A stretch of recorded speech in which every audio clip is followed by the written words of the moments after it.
Preface. Wanting a raise or a flexible schedule, craving the chance to lead a coveted project, needing to sell others on the value of your ideas, wanting to be heard in a meeting, finding yourself saying yes when you mean no. There are circumstances nearly every day, in every area of life, where we can and need to push back, to articulate, advocate for, and hold out for what we want and what is ours.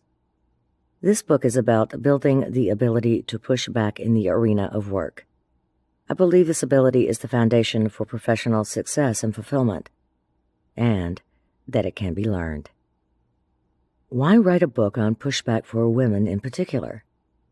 In my professional life, I have the opportunity to talk to women colleagues, students, and professionals about leadership and negotiation all the time. Since 2007, I've been immersed in the world of leadership development for women. I've had the pleasure of writing a monthly column for the Washington Post, where I connect with thousands of women about the journey and passage of becoming a leader. These readers, who are dealing with leadership issues firsthand and are in the trenches, tell it to me straight, explaining exactly what they face in the workplace. I also serve as a commentator on NPR's women's show, 51%, where I can share with listeners those issues most pressing for women in the business world.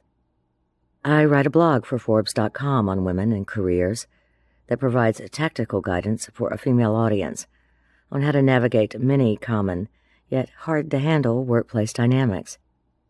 And I had the good fortune of volunteering for years as a vice president for the National Association of Women MBAs, a group that encourages ambitious young women to lead, regardless of their chosen career path or interests.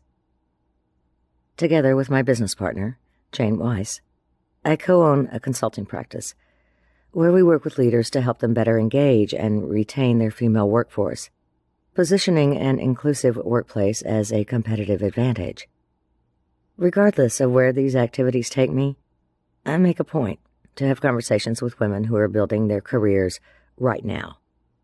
No matter what female audience I speak to, whether it's Johnson & Johnson's corporate women's group, business students at Harvard University, or attendees of an international leadership conference, women tend to ask me the same questions, most often related to negotiation, advocacy, conflict, and standing firm.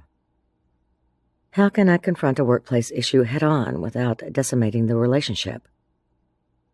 I understand the value of asking for what I want, but I tend to avoid the tough conversations. Why is it so difficult, and how can I do it anyway? I find myself flustered in negotiations, giving in too soon or agreeing to terms on the spot. How can I be more prepared the next time? What's the best way to take a firm position when my needs aren't being met, or if I disagree? I tend to negotiate more often at home than at work. How can I translate these skills to business situations? If I want to advocate fervently about an issue, how far should I push? Given that these questions imply a level of anxiety and discomfort about negotiating, you might wonder whether women are simply born without a negotiation gene. The simple but certain answer is no. Yes, for many women, negotiating, among other pushback skills, has all the attraction and appeal of cleaning a litter box. And yet, as I show later in this book, women are actually uniquely positioned to succeed at bargaining conversations. Seeing the power in negotiating can move women from apprehension to strength and authority. For this reason, this book focuses largely on teaching negotiating skills and techniques. For many women, when we're faced with a less than optimal situation or circumstance, there are niggling influences guiding us not to act. We might wonder, shouldn't I be concerned with what I need, not what I want? What if asking for what I want turns them off? Is it possible for me to be nice and assertive at the same time? Our own internal monologue might convince us that nothing can be done, that we're not qualified to ask in the first place, or tempt us to avoid the confrontation altogether. We also might have attempted to negotiate before, only to have our request struck down, a factor that led us to deduce that it's easier to sidestep these conversations than to engage in them and suffer defeat. Our own self-questioning can indeed stop us long before we get to the negotiating table. I've written this book for every woman who wants to build her pushback skills and reach her career goals. And I believe the techniques and advice given here will help any working woman to claim what she wants and what is hers. In particular, I want to reach women with leadership in their sights. As part of the next generation of women leaders, you are primed to thrive in the work world, finally assuming the high-level positions in which women have historically had a non-presence. You certainly don't lack drive or ambition. In fact, you hold unprecedented power, outnumbering men in the workforce, garnering more advanced degrees than men, and controlling more than half of the world's overall wealth. Women's opportunities today would no doubt be unrecognizable to many of our grandmothers and great-grandmothers.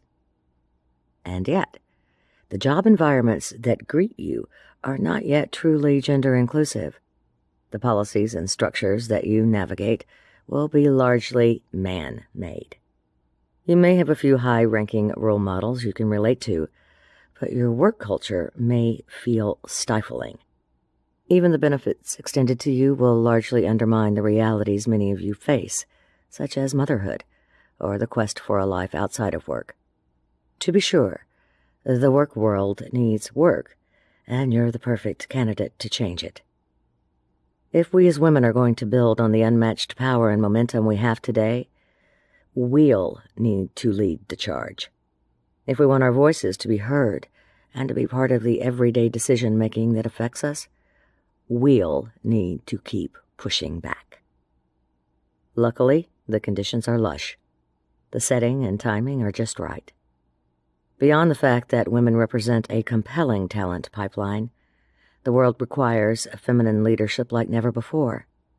I will contend that women's greater abilities to include, empower, empathize, stabilize, glean, and lead are direly needed in a job market, corporate culture, and economy that are struggling. You represent the new face of women leaders and role models in the making. By setting your sights high, you will avoid the syndrome that leaves so many people ailing from uncontested, low expectations. Come be a part of asking for what you want and need. In fact, be a leader.